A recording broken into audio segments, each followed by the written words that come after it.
आखिर सिस्टम से बड़ा पावर होला कि पावर से बड़ा सिस्टम होला।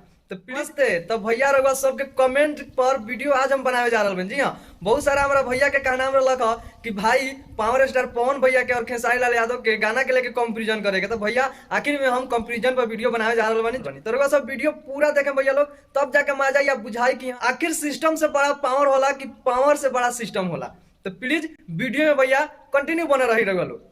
तो भैया रउआ सब पहले पावर स्टार पवन भैया के गाना के बारे में बतला दी, जौन की माँ आमा फिल्म से गाना आ रहा है। पहले तो रउआ सबके बतला दी कि गाना आके 2 बार प्राइवेट हो गया, अब काना वजह से बह रहा है वो ये हम पूरा कंफर्म ना बतलाम। लेकिन भैया लमसम 10-10 हजार 20-20 हजार करके गाना चल के रहे, 10 मिनट 20 मिनट के बाद प्राइवेट कल गए रहे, तो ओकर तो मैनेजिंग करबे करी भैया। लेकिन अब बतला दी रउआ सबके कि तीसरका बेर गाना है और बहुत कमाल के रिस्पॉन्स है गाना के मिलल बा।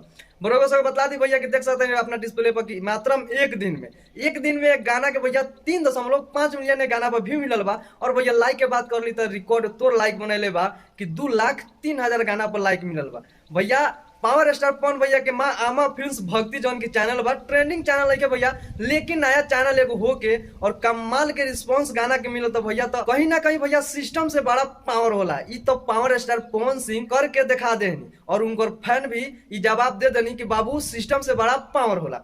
अब रउआ सब बतला दी कि खेसारी लाल यादव जी के जौन गाना रहे भैया खेसारी म्यूजिक वर्ल्ड से, जौन की गाना के टाइटल बा झुरू झुरू हवा लागेला। बहुत मस्त गाना बा, सुंदर गाना बा। लेकिन गाना के भैया रउआ लोग रिस्पांस देखला के बाद बतलाम कि भैया सिस्टम से बड़ा पावर ही होला। रउआ सब कमेंट करके भैया जरूर बतलाम। भैया रउआ लोग देख सकता नहीं कि खेसारी लाल यादव के गाना पर भैया एक दिन में मात्र एक दिन में 7,47,000 गाना के व्यू मिलल बा भैया। तो कहीं ना कहीं भैया गाना कुछ खास ना बनल बा, गाना में कुछ खास ना दियल बा आवाज।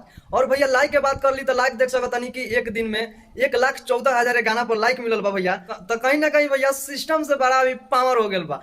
कुछ हमार भैया लोग बानी जौन के खेसारी भैया के ऊपर वीडियो बनावनी भैया, तब पावर स्टार पवन सिंह के समझावता लोग कि सिस्टम में रहल कर बाबू।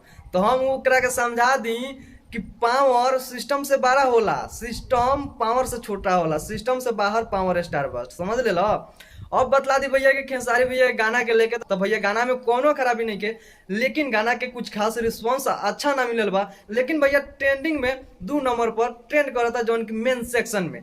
तो भैया ट्रेंडिंग चैनल बा तो ट्रेंड कर रहा बा। लेकिन वही जगह पावर स्टार पवन सिंह गाना जौन आयल बा माँ आमा फिल्म्स भक्ति से, अगर ट्रेंडिंग चैनल रही तो नंबर 1 पर ट्रेंड करे। तो भैया सबके अपडेट कैसा लागल कमेंट करके जरूर बतला। मिलता है अगला वीडियो, तब तक नमस्कार।